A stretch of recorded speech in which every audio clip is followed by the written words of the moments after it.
हाय दोस्तों, मेरा नाम है अमित सिंह और क्लास 6 का जवाहर नवोदय विद्यालय पेपर 2022 का एक पेपर है। सॉल्यूशन कराऊंगा और इसमें अंक गणित है। अंक गणित के क्वेश्चन है कक्षा 6 के लिए और ये पेपर 2022 का है। ऐसे ही हम 21 में चलेंगे, फिर 20 में और 2019 में, ईयर वाइज जवाहर नवोदय विद्यालय के क्लास 6 के। अभी 2022 में क्वेश्चन आया हुआ है। ये 2022 का क्वेश्चन नंबर 2 है और 20 क्वेश्चन आए थे अंक गणित से जवाहर नवोदय विद्यालय पेपर 2022 में। अंक गणित के 20 क्वेश्चन पूछे गए थे। शुरू करते हैं। एक हाल की लंबाई तथा चौड़ाई में 23 मीटर का अंतर है। लिखते चलते हैं, लंबाई तथा चौड़ाई में 23 मीटर का अंतर है तो L minus B is equal to 23। अब यहाँ पे थोड़ा नोटेशन ये देख लीजिए, लंबाई जो है L में लिखेंगे हम लोग, चौड़ाई को B में लिखेंगे। लंबाई L से लिखेंगे और चौड़ाई को B से हम लोग लिखेंगे। अब यहाँ पे L माइनस बी ही क्यों किया? सोचने वाली बात है कि B माइनस एल भी तो कर सकते थे। B माइनस एल बराबर 23। ज्यादातर ऐसा होता है कि कोई भी चीज होती है उसकी लेंथ ज्यादा होती है, लंबाई ज्यादा होती है चौड़ाई की तुलना में। चौड़ाई की तुलना में लंबाई ज्यादा होती है। ये सामान्यतः ऐसा ही होता है। लेकिन यहाँ पे क्या है कि इन्होंने साफ साफ बोल दिया है कि लंबाई इज ग्रेटर देन चौड़ाई। लंबाई चौड़ाई से ज्यादा है। जब लंबाई ज्यादा है तो लंबाई ही तो माइनस होगी। L minus B is equals to 23।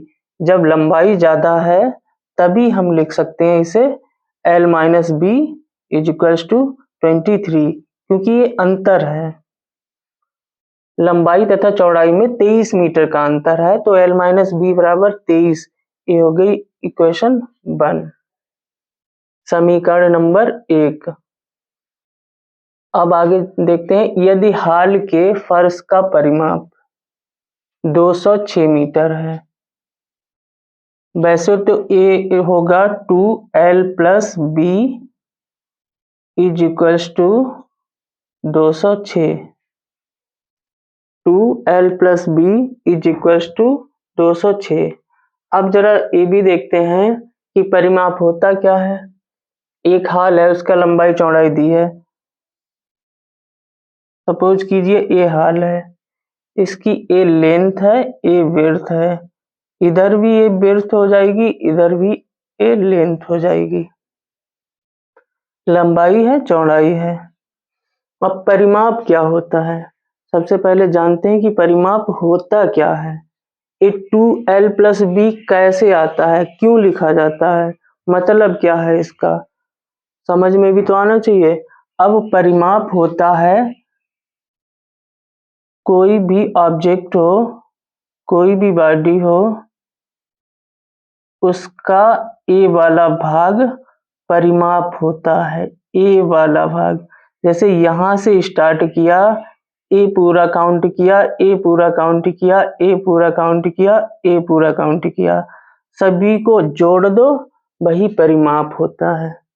अब इसमें देखते हैं क्या मिला है। पहले L, परिमाप क्या होगा L, फिर प्लस B, फिर प्लस L और यहाँ पे प्लस B, यही तो परिमाप होगा। यहाँ पे यहाँ से अगर चलेंगे L plus B plus L plus B, L plus B plus L plus B। अब L और L दो जगह है तो 2L हो जाएगा। एक यहाँ पे B है, एक यहाँ पे B है तो 2B हो जाएगा। अब 2 कॉमन है दोनों में तो 2 को कॉमन कर लेंगे, क्या बचेगा L प्लस B। यही होता है परिमाप। यही होता है परिमाप, इसीलिए परिमाप को हम 2l प्लस b से निकालते हैं। अब ये है क्या का परिमाप? ये रेक्टेंगल का है। रेक्टेंगल मतलब हाल, ये जो हाल इन्होंने बताया है उसका है। ये क्या है? रेक्टेंगल, रेक्टेंगल का परिमाप है ये। जिसे आयत कहते हैं हिंदी में, आयत, आयत का परिमाप है। चारों भुजाओं का योग ही परिमाप होता है, जो निकल के आता है लास्ट में 2l प्लस b। अब आगे चलते हैं, हम l प्लस b जब निकालेंगे, l प्लस b तो बराबर क्या होगा? 206 अपान 2 जो है इधर आके कहाँ में चले जाएंगे? इधर गुणा में है, इधर आ जाएंगे तो भाग में। l प्लस b को रखा है, 2 इधर भाग में आ गए। अब इसे काट दो तो क्या आएगा? 2 एकम 2, 0, 2 3 6। तो l प्लस b कितना निकल के आया?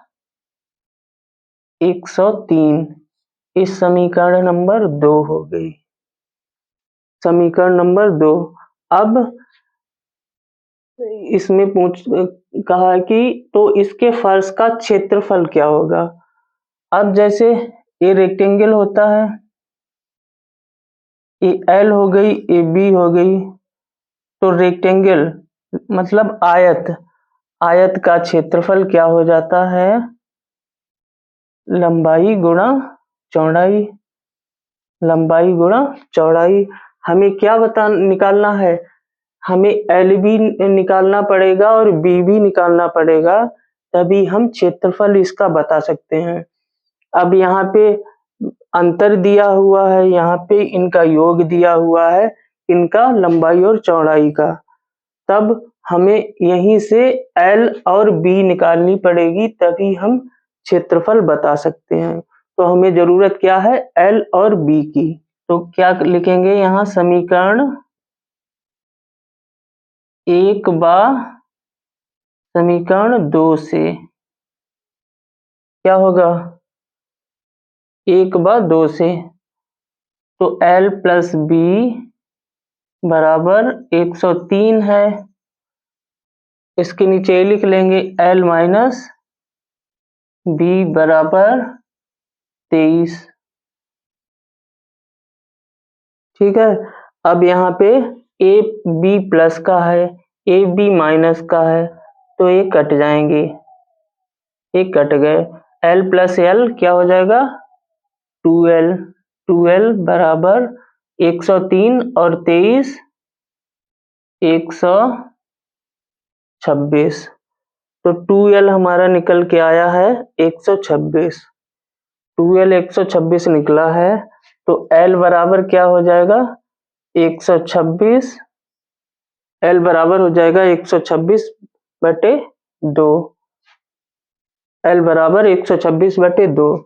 2 से हम जब काटेंगे, 2 छंगा 12, 2 3 6, तो l हमारी निकल के आई है 63 मीटर।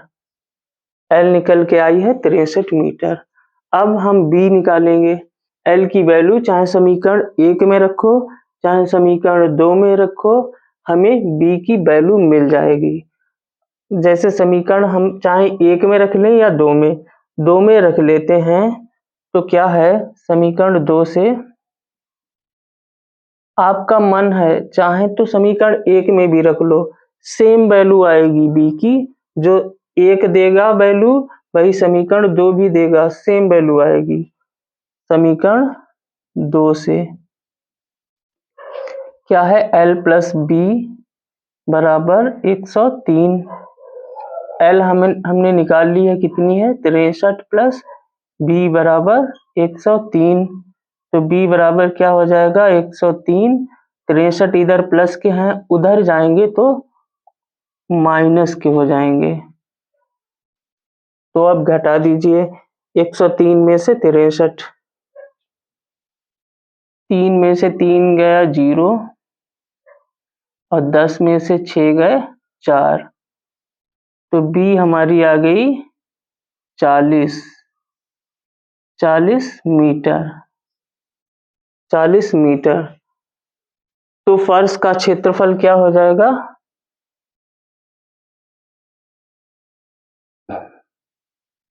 फर्श का क्षेत्रफल क्या हो जाएगा? लंबाई गुणा चौड़ाई।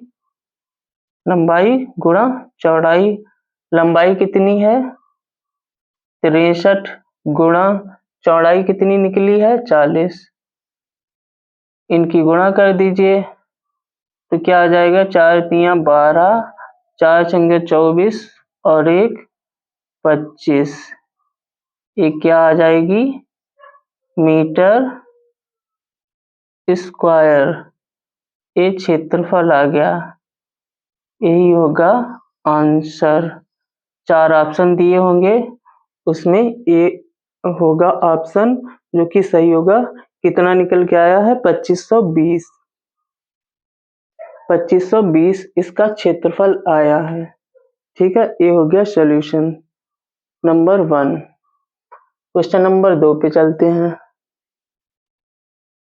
दिया है 12 सही 1/16 का दशमलव समतुल्य है। 12 सही 1/16 का दशमलव समतुल्य है। मतलब इसकी वैल्यू वो पूछ रहे हैं कि दशमलव के बाद तक हमें बताइए कहाँ तक जाएगी। तो इससे पहले सॉल्व करते हैं। ये हो जाएगी 16 दशामन 160, 16 दूनी 32, 92 और 1 93। ये हो जाएगी 193/16। इक्वेशन हो सॉरी ये जो है दी हुई ये इस भिन्न में आ जाएगी 193/16। आ कैसे जाएगी? ये कैसे आई है? ये ऐसे आई है 16 गुणा 12 प्लस 1 अपान 16। देखिए ये होती है जो यहाँ पे वैल्यू हो उसकी इससे गुणा हो जाती है, इनकी आपस में गुणा हो जाती है और जितनी गुणा आती है उसमें ए जुड़ जाता है। ए वाली संख्या जुड़ जाएगी। जैसे 16 और 12 की गुणा हुई है, 16 और 12 की गुणा हुई है और ये वाला ऐड हो गया है, मतलब जुड़ गया है, एक जुड़ गया है। तो 16 12 की गुणा होती है 192 और एक जुड़ जाएगा तभी हो जाती है 193। 193/16। अब 16 से भाग दे दीजिए। 16 से भाग दे दीजिए 193 के लिए। दशमलव के बाद में इन्हें बताना है, यही तो बताना है कि इसे सॉल्व कर दो दशमलव के बाद तक कहाँ तक जाएगी। तो 16 से 193 को भाग करिए। 16 एकम 16, 3 बचे, 9 में से 6 गए, 3 बचे, 3 भी उतार लिए। अब 16 दूनी 32, 1 बचा, उतारने को कुछ बचा नहीं, दशमलव लगाइए तभी 0 आ जाएगा। अब 16 का पहाड़ा हम 10 में नहीं पढ़ सकते और 10 तब बने हैं जब हमने एक दशमलव लगाने के बाद 0 उतारा है, तब तो 0 बन पाया है। उसके बावजूद हम इसमें नहीं पढ़ सकते पहाड़ा, तो हम क्या करेंगे?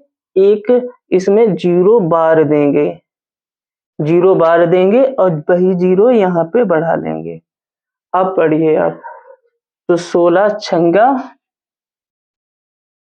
96, 96, 4 बचे। अब ऐसे ही 4 के 40 हो जाएंगे। 16 दूनी 32, 8 बचे, 80 हो जाएंगे। 16 पंजे 80। ये हुआ सॉल्यूशन। तो आंसर क्या हुआ इसका? आंसर हुआ ए 12.0625। ये हुआ इसका आंसर। क्वेश्चन नंबर 2 का उत्तर हुआ। क्वेश्चन नंबर 3 कहता है 8% वार्षिक दर से साधारण ब्याज पर कितने वर्षों में रुपए 1500 से 1800 हो जाएंगे। 8% वार्षिक दर से। तो लिखते हैं हम आर हमें दिया है कितना है 8%। आर मतलब रेट। देखिए दर को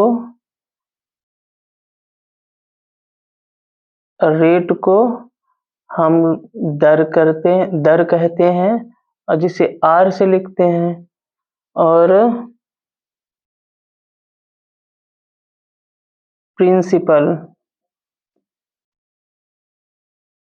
प्रिंसिपल जिसे हम मूलधन कहते हैं। मूलधन को प्रिंसिपल कहते हैं और कहाँ से लिखेंगे हम लोग पी से।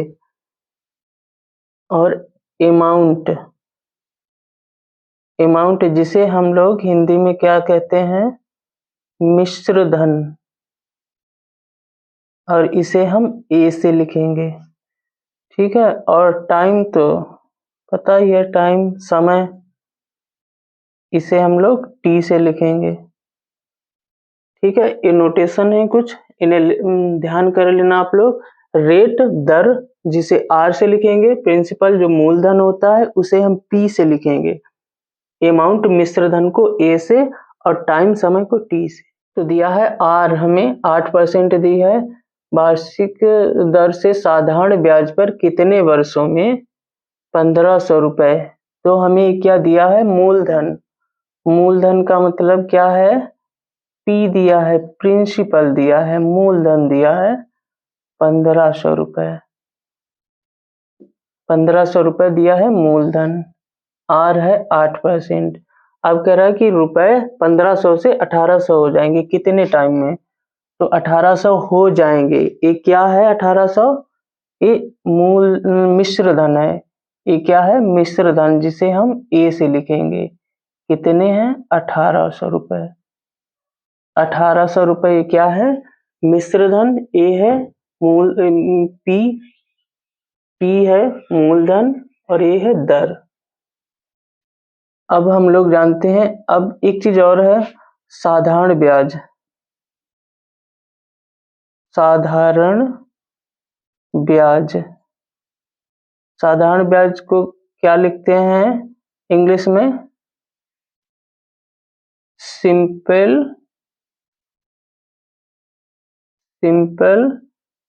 इंटरेस्ट। सिंपल इंटरेस्ट, इसे शॉर्ट में एसआई लिखते हैं।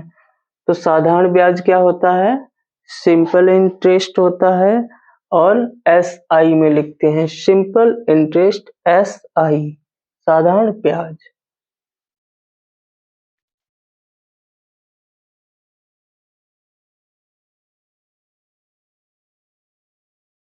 साधारण ब्याज क्या होता है एसआई सिंपल इंटरेस्ट, मतलब ए माइनस मूलधन पी, ए माइनस पी।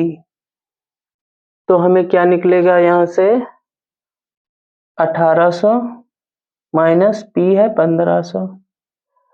तो अभी साधारण ब्याज निकल के आया है कितना 300। एसआई सिंपल इंटरेस्ट 300 रुपए निकल के आया है। ठीक है। ये फार्मूला होता है साधारण ब्याज का। साधारण ब्याज बराबर मिश्रधन माइनस मूलधन। तो साधारण ब्याज हमारा 300 निकल के आया है। अब फार्मूला क्या होता है साधारण ब्याज का सिंपल इंटरेस्ट, मतलब साधारण ब्याज बराबर पी आर टी अपान 100। ये तो फार्मूला होता है। पी क्या है मूलधन गुणा दर गुणा समय बटे 100।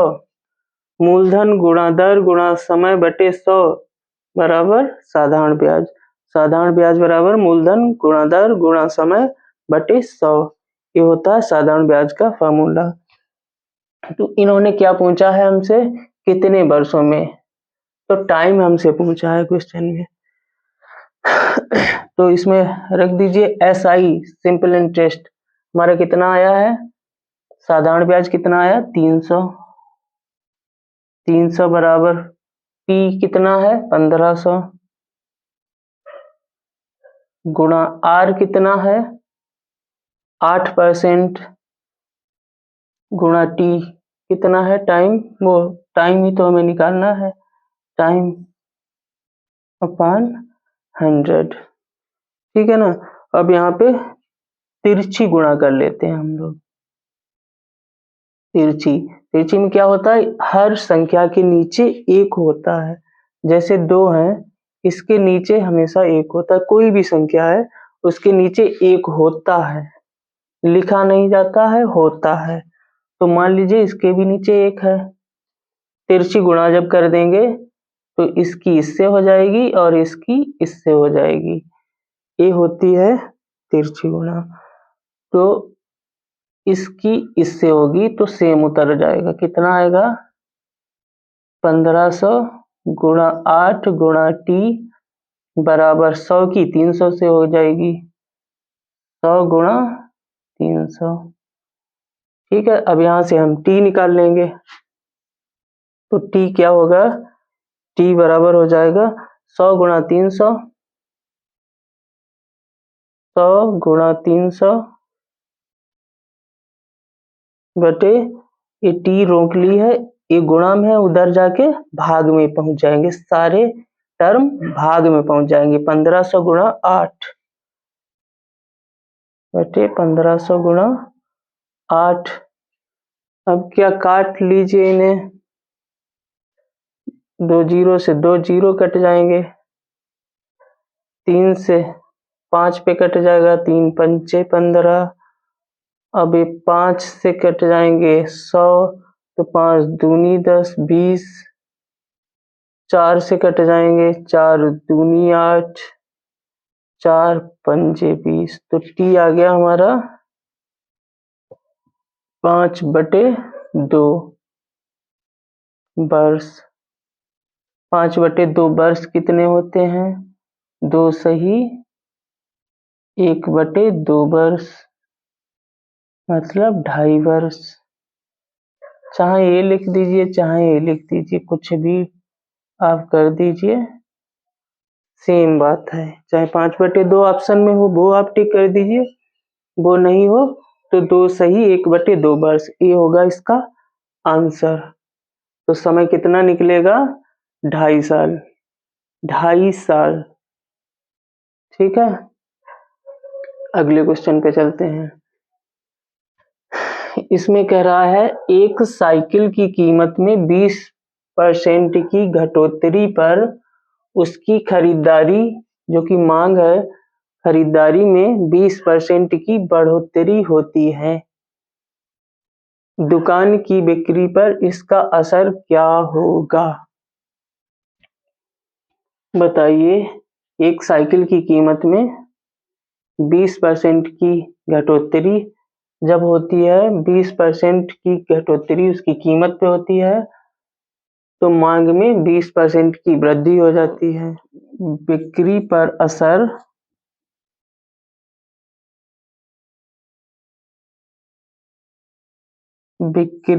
असर is equals to x plus y plus x y upon 100। अब x और y जो है ये घटोतरी और बढ़ोतरी वाली है। अब जहां पे घटोतरी हो, जहां पे घटोतरी हो उसको हम माइनस में लेके चलते हैं, और बढ़ोतरी हो तो जहां पे बढ़ रहा हो कुछ वो प्लस में लेके चलते हैं। अब यहाँ पे 20% की घटोतरी हो रही है, तो 20 हम लिखेंगे लेकिन माइनस के साथ, प्लस। अब बाई देखते हैं, बाई में क्या है, 20% की बढ़ोतरी प्लस में लिखते हैं, तो ठीक है, यहाँ पे बस बाई जो 20 है दिया हुआ यही हो जाएगा। अब घटोतरी x है, जैसे ये देख लीजिए, यहाँ पे लिख लीजिए x इक्वल्स टू -20 और y is equals two plus का 20, यही वैल्यू है, ये इसमें पुट करनी है x की जगह पे। अच्छा, माइनस क्यों है, क्योंकि घटोतरी है, और प्लस क्यों है बाई में, यहाँ पे बढ़ोतरी है, ठीक है।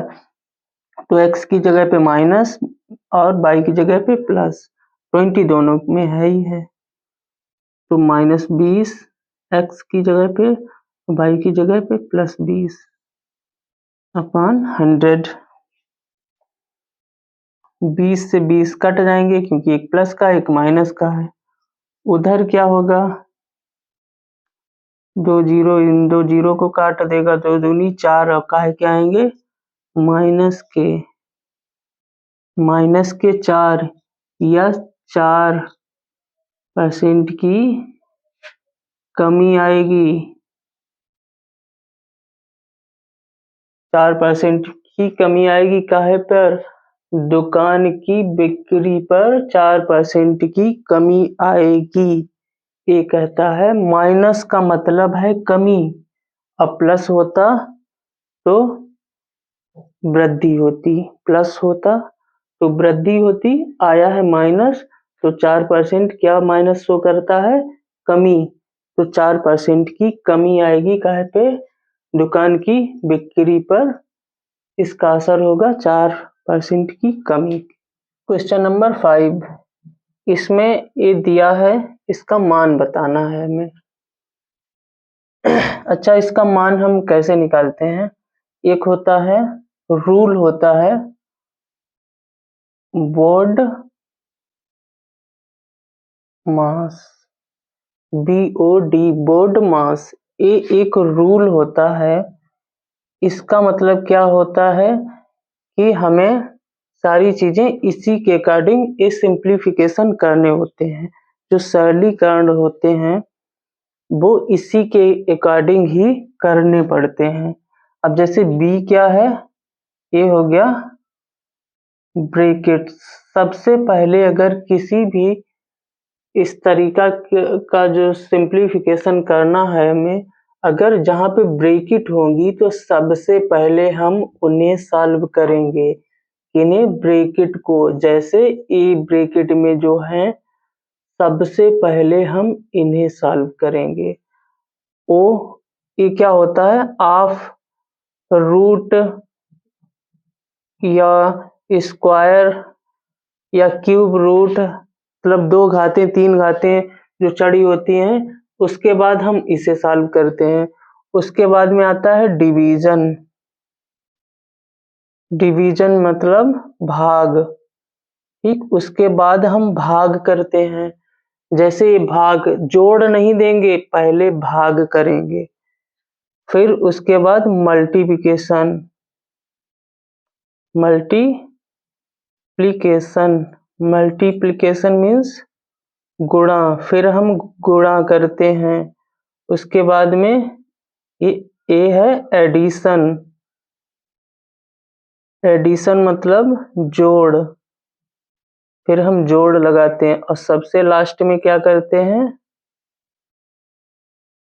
सब्सट्रैक्शन मीन्स घटाना, सबसे बाद में घटाना करते हैं, ठीक। तो ब्रैकेट, ऑर्डर और डिवीजन, मल्टीप्लिकेशन, एडिशन और सब्ट्रैक्शन मीन्स भाग, गुणा, जोड़ और घटाना, ये नियम होता है। अब इसे कैसे करते हैं यहाँ पे देखिए,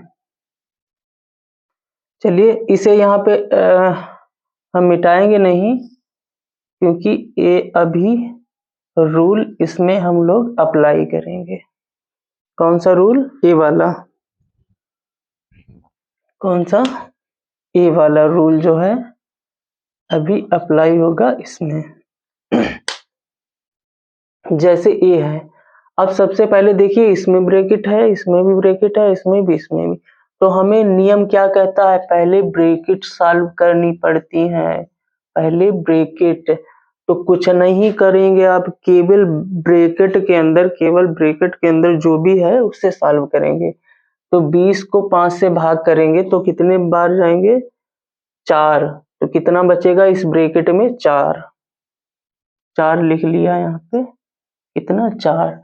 अब आ गई भाग, भाग का निशान लगाओ 2, उसके बाद में प्लस।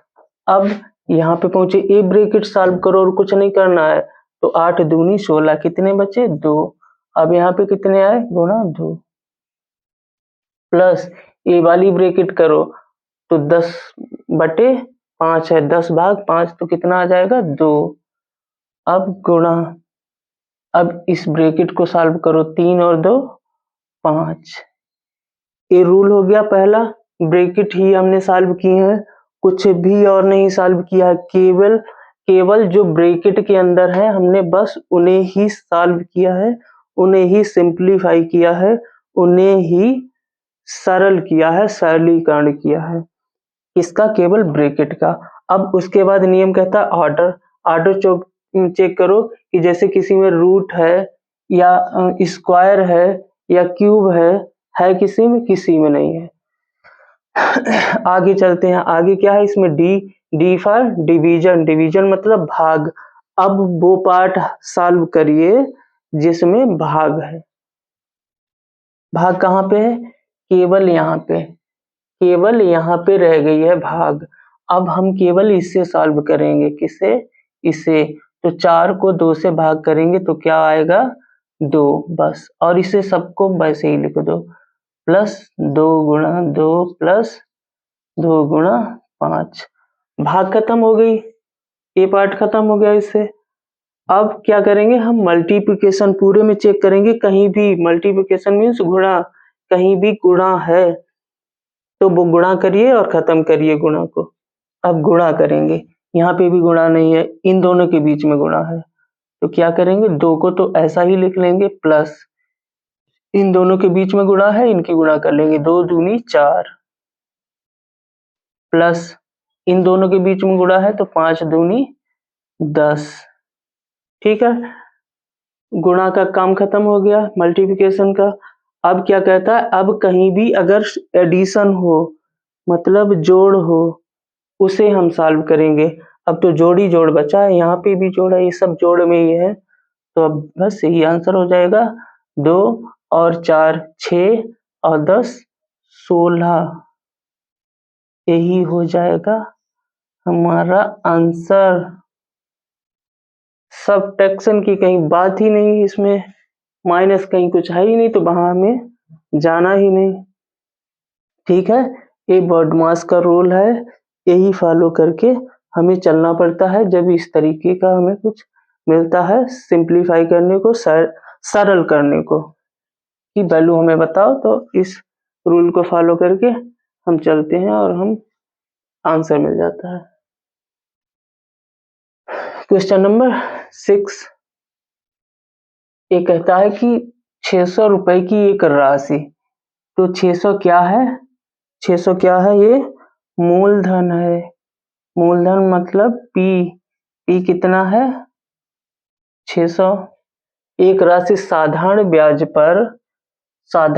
पर 4 बरस में, टी हमें दिया है, टी कितना दिया है 4 साल दिए हैं, 4 वर्ष, ठीक, टाइम दिया है 4 वर्ष, 4 वर्ष में 720 रुपए हो जाती है, 720 रुपए हो जाती है।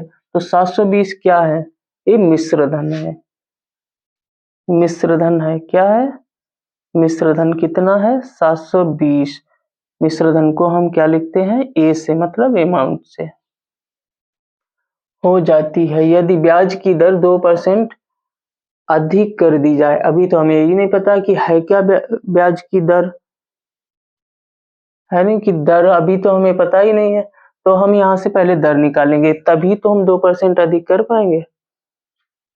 तो क्या होता है, साधारण ब्याज बराबर क्या होता है, मूलधन गुणा दर गुणा समय बटे 100।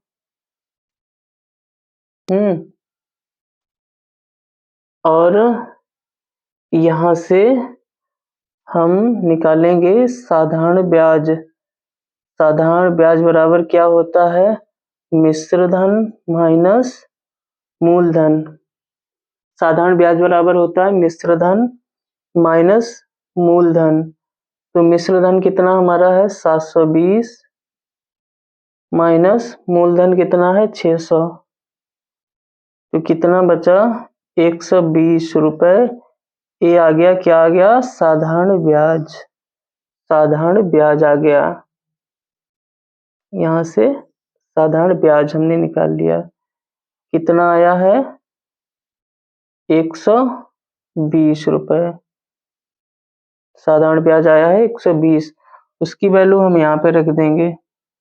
तो 120 बराबर P कितना है 600 गुणा R कितना है निकालना है हमें, गुणा T कितना है 4 वर्ष बटे 100।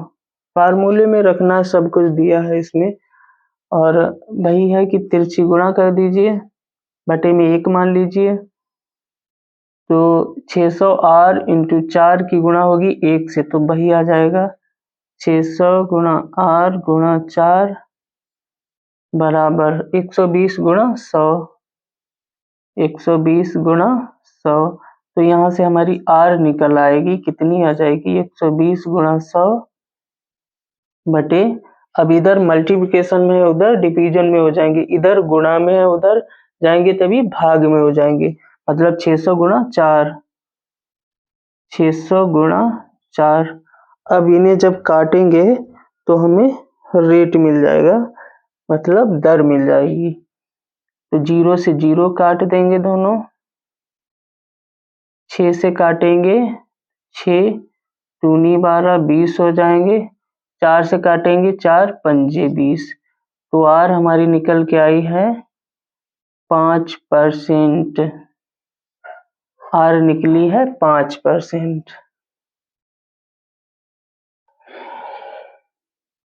R आ गई हमें, यहाँ से पता चल गई R हमारी 5% आई है। अब ये कह रहे हैं यदि ब्याज की दर 2% अधिक कर दी जाए। अब 2% अगर अधिक कर देंगे तब हमारी R कितनी हो जाएगी, R कितनी 2% अधिक, 5 तो हमारी पहले ही थी तभी 600 से 720 बने 5% की दर पे। अब कह रहे हैं कि 2% अधिक कर दी जाए क्या दर, तो 5 + 2 कितने हो गए 7%। अब इनका मतलब है कि अब 7% आप कर दीजिए क्या दर। तो राशि 4 वर्ष में, तो T बराबर 4 वर्ष में कितनी हो जाएगी। तो 4 वर्ष में अब राशि जो है वो कितनी हो जाएगी, ये बताइए कि 4 वर्ष में अब राशि कितनी हो जाएगी। तो R हमारा 7% रहेगा और T ये रहेगा। तो हमें क्या बताना है इसमें, हमें बताना है कितनी हो जाएगी, तो राशि 4 वर्ष में कितनी, हमें बताना है अमाउंट, टोटल अमाउंट। तो क्या है SI बराबर क्या होता है, साधारण ब्याज बराबर क्या होता है PRT, मतलब मूलधन गुणा दर गुणा समय बटे 100। तो P हमारा कितना है 600 गुणा R कितना है, R नया वाला होगा 2% अधिक वाला, मतलब 7, और टाइम हमारा कितना है ये दिया है, कितना है 4 बटे 100। जब हम काटेंगे तो 2 0 से 2 0 कट जाएगा, तो यहाँ पे आ जाएगा 6 7 42, 4 से गुणा करेंगे 4 दूनी 8 4 चौक 16। तो साधारण ब्याज हमारा आ जाएगा 168 रुपए, 168 रुपए। तो अब ये क्या होगा अमाउंट, मिश्र धन क्या होगा, मिश्र धन क्या होगा मूलधन प्लस साधारण ब्याज, यही तो होता है मिश्र धन, होता है मूलधन प्लस साधारण ब्याज। तो क्या हो जाएगा इसमें, मूलधन हमारा 600 रुपए था प्लस साधारण ब्याज 168, तो कितने हो गए 768 रुपए हमारा मिश्र धन हो जाएगा, यही आंसर होगा हमारा। तो ये कितना आएगा, ये मतलब अमाउंट, अमाउंट मतलब मिश्र धन ₹768 आएगा। और लाइक करिए, चैनल को सब्सक्राइब करिए। चलते हैं अगले क्वेश्चन पे। क्वेश्चन नंबर 7 ये कहता है कि एक तार 3/4 मीटर लंबा है, वह 2 भागों में टूट जाता है। एक भाग दूसरे भाग से 5/8 मीटर बड़ा है। तार के बड़े भाग की लंबाई कितनी होगी? तो इसमें बड़े भाग की लंबाई हमें बतानी है। अब कहता है कि एक भाग दूसरे भाग से 5/8 मीटर बड़ा है। तो 5/8 मीटर बड़ा है ये तो पता है, लेकिन कितना बड़ा है, किससे कितना बड़ा है, दूसरा तो नहीं पता है कि वो है कितना जिससे ये 5/8 मीटर बड़ा हो। तो मान लीजिए यहाँ पे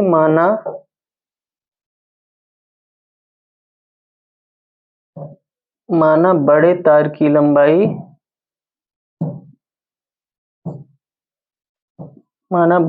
की लंबाई बराबर x मीटर, ठीक है। और इसलिए छोटे तार की लंबाई कितनी हो जाएगी? कहा कि वो 5/8 मीटर लंबा है, तो x माइनस 5/8, ठीक है ना, ए मीटर। अब देखिए यहां से ए है अगर छोटा तार, तो बड़ा तार इससे 5/8 मीटर बड़ा है। कैसे? अभी भी देख लीजिए, जैसे छोटा तार तो है 5/8 मीटर लंबाई है, 5x माइनस 5/8 मीटर। अब बड़ा तार इससे 5/8 मीटर बड़ा है, तो मतलब प्लस 5/8 अगर हम करेंगे तो हमें बड़े तार की लंबाई मिल जाएगी। ये कट जाएंगे, क्या आएगा? x मीटर, वही है बड़े तार की लंबाई, ठीक है। एक क्वेश्चन के अकॉर्डिंग हमने निकाला है, लिखा है।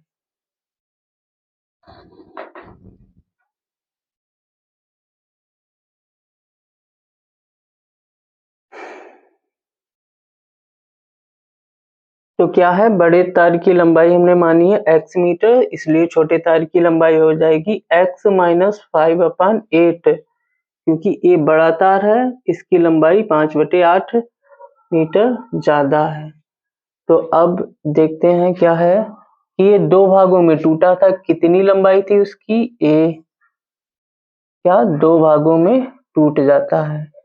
अब 2 भाग कौन से हैं? एक तो ए है और एक ए है, तो इन दोनों को जोड़कर हम इतना लिख लेंगे, तभी हमें वैल्यू मिल जाएगी x की, और उससे हमें दोनों तारों की लंबाइयां पता चल जाएंगी। तो ए और ए जब जोड़ के बनेंगे तो कितना देंगे? इतना, क्योंकि यही तो टोटल तार की लंबाई है जो कि 2 भागों में टूट गई। अब वो 2 भाग हैं कौन से? एक तो ए है और एक ए है, तो ये दोनों जुड़ के इतना हो जाएंगे। तो क्या हो जाएगा? प्रश्नानुसार लिख लीजिए। प्रश्नानुसार क्या हो जाएगा? बड़े तार की लंबाई, चलिए लैंग्वेज में थोड़े लिख लेते हैं। बड़े तार की, अच्छे से समझ में आएगा ऐसे, बड़े तार की लंबाई प्लस छोटे तार की लंबाई, छोटे तार की लंबाई ये कितनी है? बड़ा तार और छोटा तार दोनों जब जोड़े तो है तो यही लंबाई, कितनी? 2 सही 3/4 मीटर। अब बड़े तार की लंबाई कितनी है? हम लोगों ने मानी है कितनी? x मीटर, प्लस छोटे तार की लंबाई x, ब्रैकेट में लिख लीजिए x माइनस 5/8, ठीक है, ये छोटे तार की लंबाई है।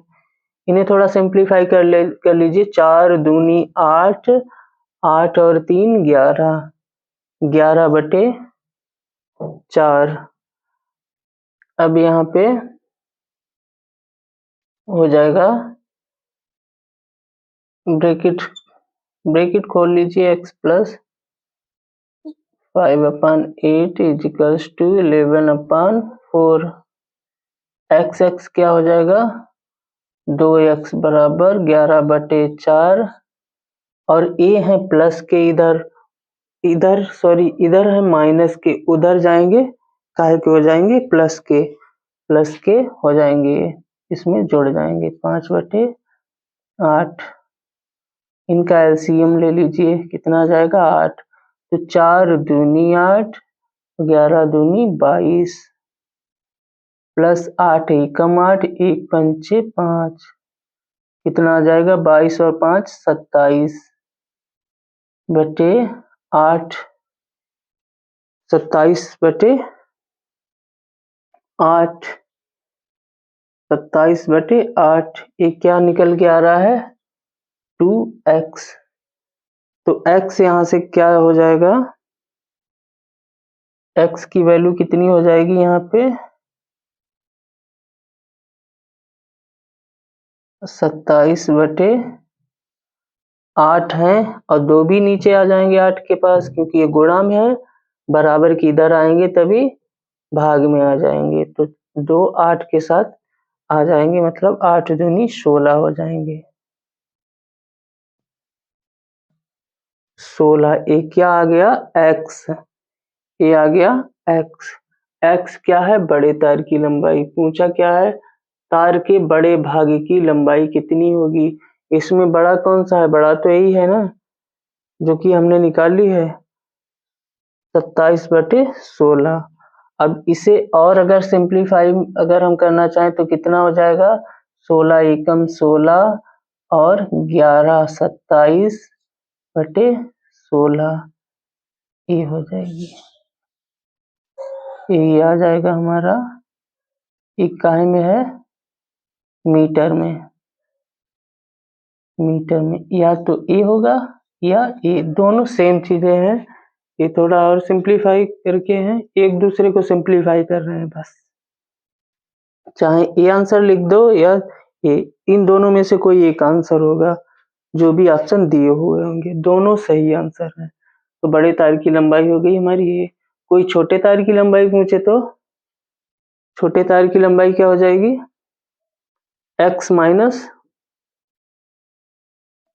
5/8, x दिया है, निकाल लिया है अभी हम लोगों ने, 27/16 माइनस 5/8, 16 एलसीएम हो जाएगा, 16 एलसीएम हो जाएगा तो क्या होगा यहाँ पे 27 माइनस 8 दूनी 16, 2 पंजे 10, 27 में से 10 गए 17/16। अगर छोटे तार की लंबाई पूछता तो ये होती, या 16 एकम 16, 1/16, या ए होती, एक सही 1/16। फिलहाल ये पूछी नहीं थी, बता दिया है आप लोगों को। आंसर हमारा ए आएगा, बड़े तार की लंबाई पूछी थी, एक सही 11/16। क्वेश्चन नंबर 8, ये कहता है एक शीशे के घन जिसकी भुजा 6 सेंटीमीटर है। एक शीशे का घन है, घन क्या होता है, इसकी सभी भुजाएं बराबर होती हैं। जैसे ए है घन, कहा है इसकी भुजा 6 सेंटीमीटर है, ठीक है, ए 6 है, ए भी 6 होगी, ए भी 6 होगी, सभी 6 होंगी, इसमें 6 सेंटीमीटर है, को पिघलाकर 27 एक समान घन बनाए जाते हैं।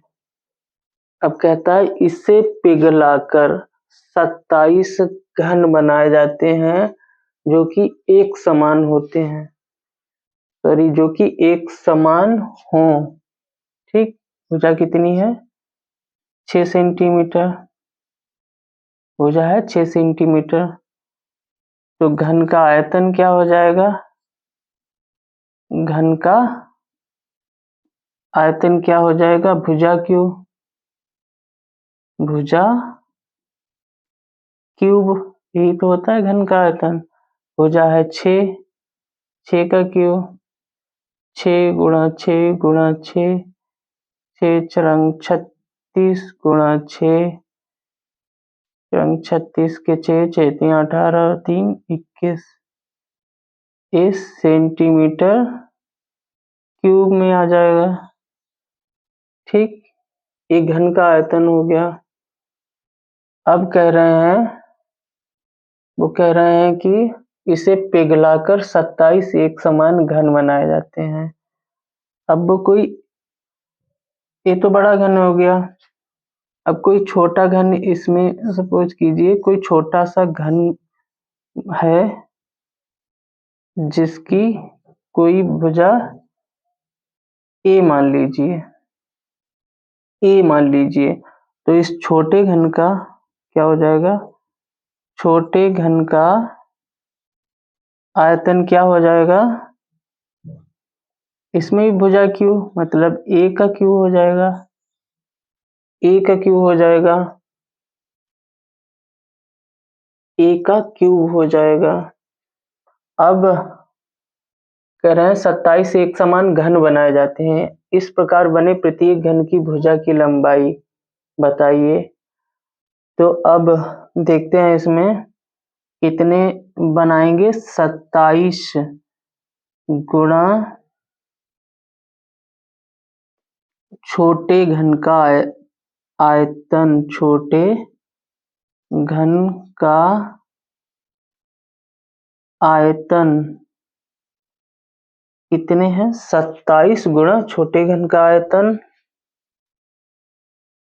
27 गुणा छोटे घन का आयतन बराबर बड़े घन का आयतन, बड़े घन का आयतन, ये हो जाएगा। अब 27 गुणा छोटे घन का आयतन आया है ए क्यूब, बड़े घन का आयतन आया है 216, तो ए क्यूब क्या आ जाएगा?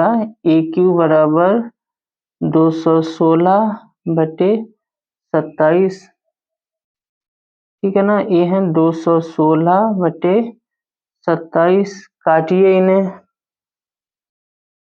3 से काटिए, 3 नेम 27, 3 सत्ते 21, 3 दूनी 6, फिर 3 से 9 से काट दीजिए, 9 एकम 9, 9 अट्ठे 72, तो क्या आया?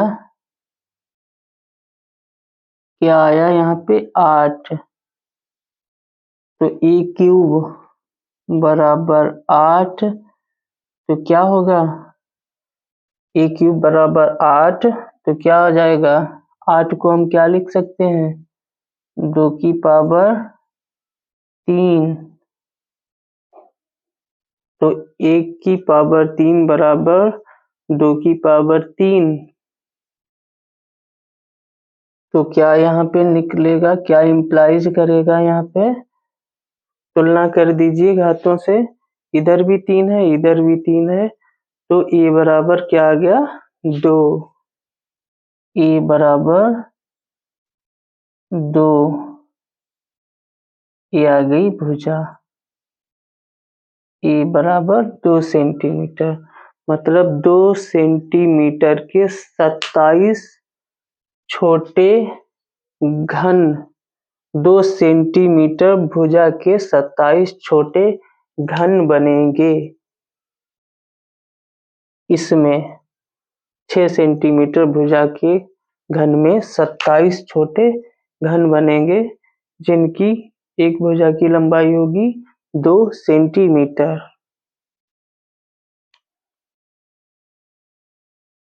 अब ये जो है पेपर 2022 की क्वेश्चन हम लोग कर रहे हैं और करते चलेंगे। 22 से 21, 20, 19, 18, 17, 16, 15 सब करेंगे हम लोग क्वेश्चन। और क्लास 6 का है, नवोदय का। और इसे करने का फायदा ये है कि आपको लेबल इसका पता चलता रहता है।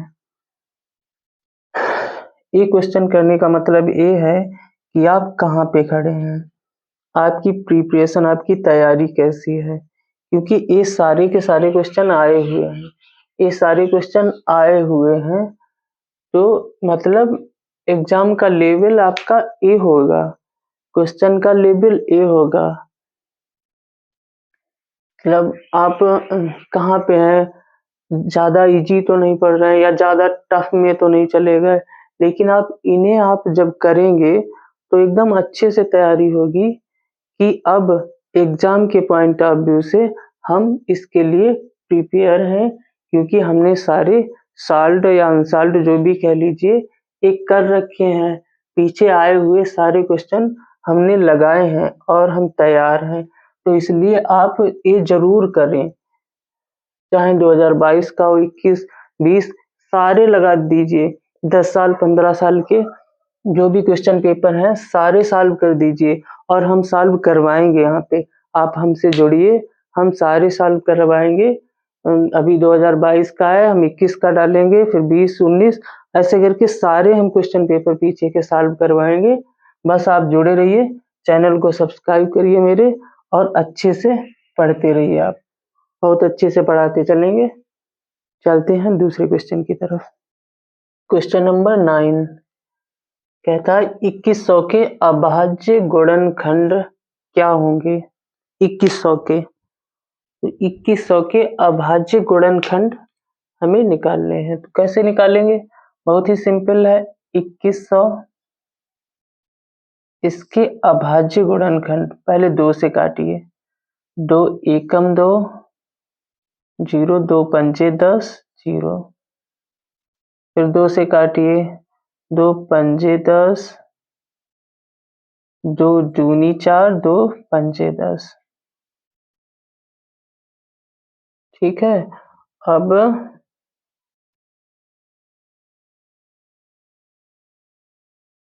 3 से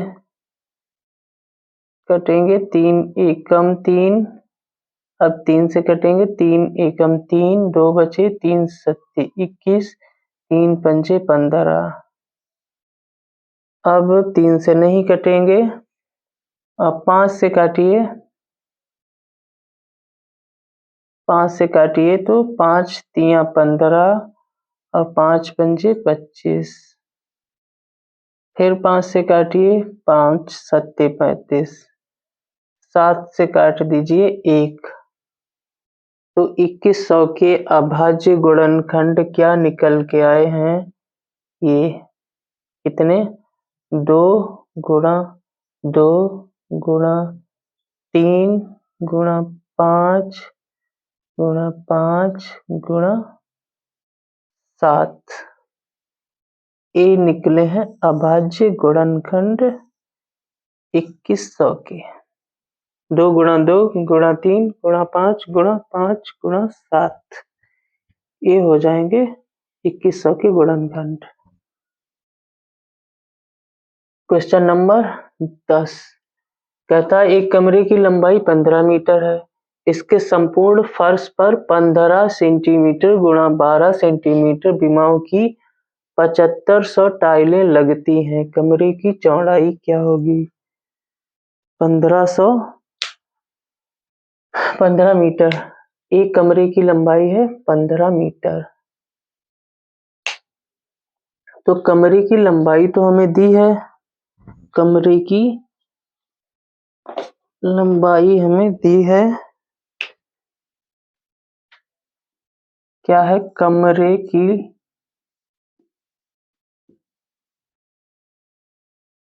लंबाई, लेंथ दी है हमें 15 मीटर, माना कमरे की चौड़ाई विड्थ बराबर x मीटर मान लेते हैं। तो कमरे का क्षेत्रफल क्या हो जाएगा, कमरे का क्षेत्रफल क्या हो जाएगा, क्या होता है, लंबाई गुणा चौड़ाई, मतलब 15 गुणा x, 15 गुणा x, ये हो जाएगा कमरे का क्षेत्रफल, हो जाएगा 15 गुणा x।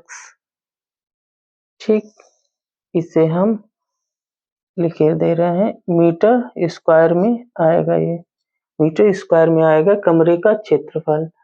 अब आगे चलते हैं, इसके संपूर्ण फर्श पर 15 गुणा 2 सेंटीमीटर विमाओं की 7500 टाइलें लगती हैं। अच्छा, एक टाइल की हमें लंबाई चौड़ाई दी है, ठीक है, एक टाइल की लंबाई चौड़ाई दी है, तो हम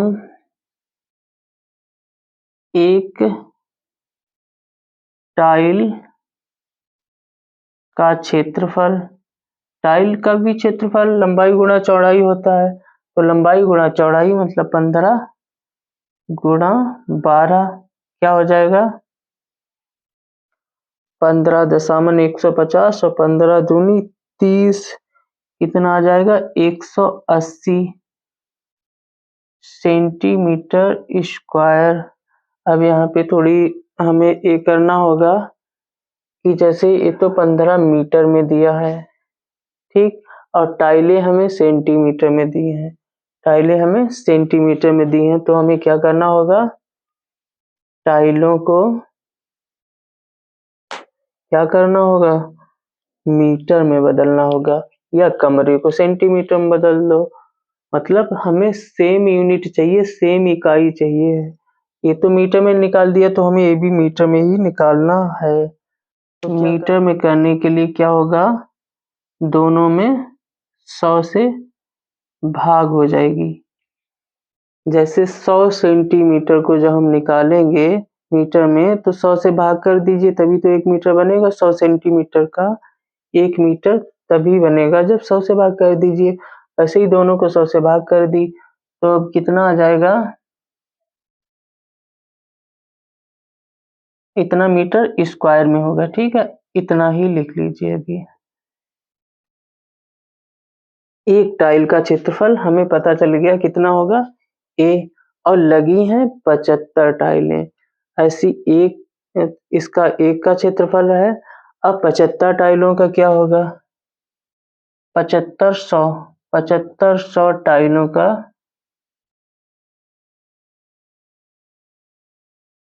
टाइलों का क्षेत्रफल, 7500 टाइलों का क्या होगा, तो 75 से गुणा हो जाएगी, 7500 से गुणा होगी, ये एक टाइल का क्षेत्रफल निकला है।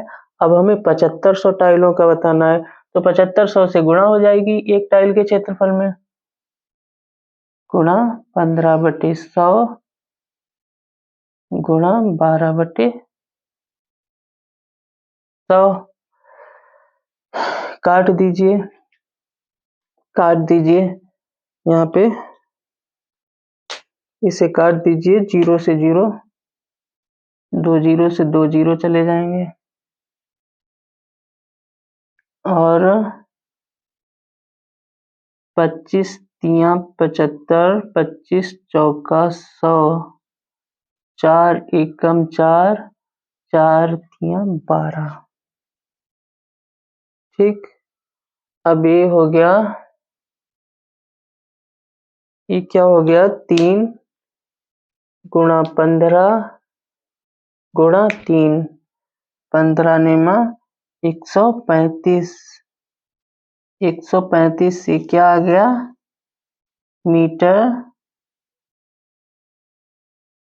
मीटर स्क्वायर में, ये क्या आ गया, मीटर स्क्वायर में। ये क्षेत्रफल है कितना, 7500 टाइलों का। अब देखिए, एक कमरे का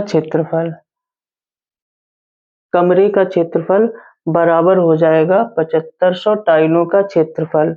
क्यों, क्योंकि 7500 टाइलों का क्षेत्रफल कमरे के क्षेत्रफल के बराबर इसलिए हो जाएगा क्योंकि ये सारी टाइलें फर्श पर लगी हैं, फर्श पर बिछी हैं पूरे में। तो जितना जैसे एक टाइल का क्षेत्रफल इतना आ गया, और 7500 टाइलों का 135 मीटर स्क्वायर आ गया, 175 मीटर 135 मीटर स्क्वायर आ गया। तो क्या लिख सकते हैं हम यहाँ पे, कमरे का क्षेत्रफल बराबर 7500 टाइलों का क्षेत्रफल। देखिए कमरे का क्षेत्रफल जो है वो 7500 टाइलों के क्षेत्रफल के बराबर इसलिए हो जाएगा क्योंकि ये सारी टाइलें फर्श पर लगी हैं, फर्श में बिछी हैं। तो जितना बड़ा कमरा होगा, जितना एरिया कमरे का होगा, उतना एरिया ही फर्श का होगा। तो इसीलिए हमने बराबर रख ली हैं और ये हो भी जाएंगी बराबर। कमरे का क्षेत्रफल 7500 टाइलों के क्षेत्रफल के बराबर। तो कमरे का क्षेत्रफल है 15x, कमरे का क्षेत्रफल है 15x बराबर 7500 टाइलों का क्षेत्रफल कितना आया है, 135।